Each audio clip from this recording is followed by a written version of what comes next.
The sound of little feet echoed through the luxurious marble hallways of the Kensington mansion as 6-year-old Lily ran to her father's office. "Daddy, you promised you'd read me a bedtime story," she said, clutching her favorite teddy bear. Behind the massive oak desk sat Alexander Reed, a powerful CEO whose face was known to every business magazine in the city. But in that moment, his tired eyes softened. "Give me 5 minutes, sweetheart," he murmured, eyes still glued to his laptop. 5 minutes became an hour. By the time he looked up, Lily had fallen asleep on the couch in his office, waiting for him again. Alexander Reed was the kind of man everyone envied, rich, handsome, and successful beyond imagination. But those who truly knew him, which were very few, understood that behind all the wealth was a man still learning how to be both a father and a mother to his little girl. His wife, Emily, had passed away when Lily was just 2, leaving a hole in his heart that no amount of success could fill. Since then,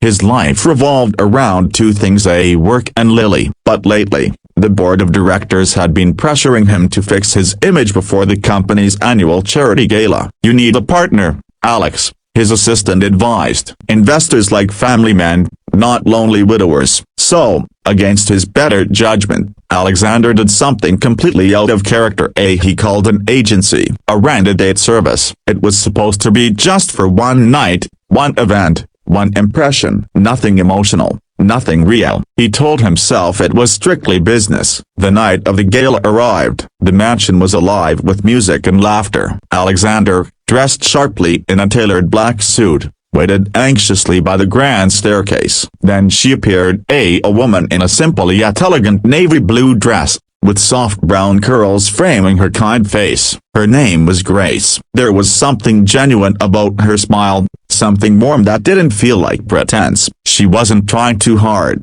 wasn't acting. She was just a broken bar. At first, the evening went smoothly. Grace charmed everyone with her grace, no pun intended, and kindness. She wasn't like the usual women Alexander met. She listened, laughed at Lily's silly jokes, and never once seemed intimidated by his status. When Lily accidentally spilled juice on her dress, Grace knelt down and helped the little girl clean up instead of scolding her. "It's okay, sweetie," she whispered with a smile. "I used to do the same thing when I was your age." Lily giggled, and something shifted inside Alexander. For the first time in years, he wasn't just watching people at a party. He was watching his daughter truly smile. As the night went on, Alexander found himself stealing glances at Grace. She was supposed to be pretending, but her laughter, her gentleness with Lily, and her quiet confidence didn't feel like an act. When the gala ended, he thanked her politely and said, "You did your job perfectly." She smiled and replied softly,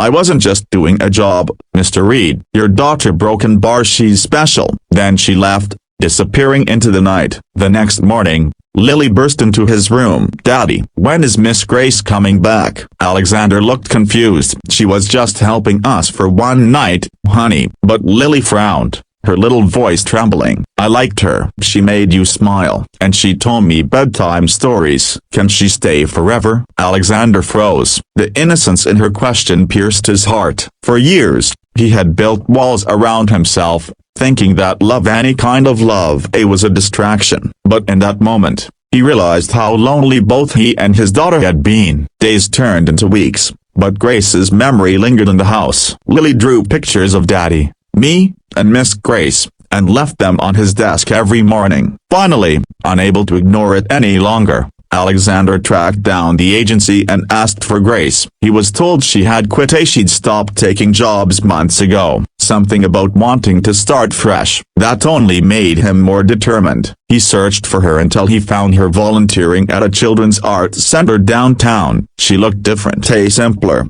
happier, surrounded by laughter and colors. "Grace," he called softly. She turned, surprised. "Mr. Reed." He smiled awkwardly. "Alexander," he corrected. "My daughter's been asking about you, a broken bar, and honestly, so have I."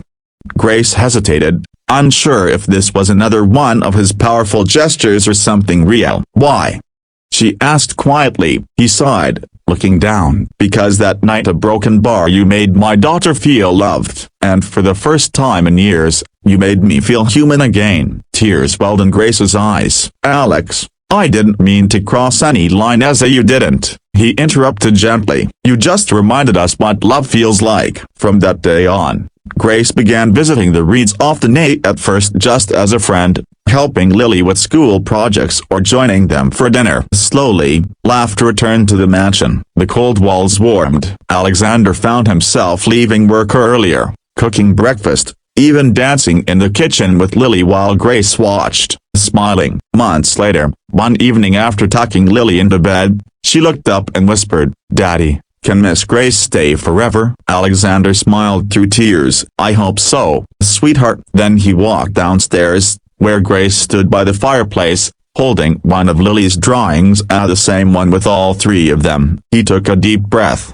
heart pounding. "Grace," he said, "I know this started as something fake, a broken bar, but it became the most real thing in my life. You've given my daughter her smile back, and me, my heart." Grace's eyes shimmered as he continued, "We don't need another party or reason to pretend anymore. Just stay forever." She covered her mouth, tears streaming down. "Yes," she whispered, "I'd love to." And from that day on, the once lonely mansion was filled with laughter, love, and bedtime stories every night. Alexander finally learned that sometimes, love doesn't arrive in the ways we expect. Sometimes, it's ordered for a party, but meant to stay forever. Moral: sometimes the family you're searching for isn't found through perfection or planning. It's found through kindness, connection, and the courage to open your heart again. Would you like me to now break this story into the 10 individual paragraph prompts for scene-by-scene image generation or video narration?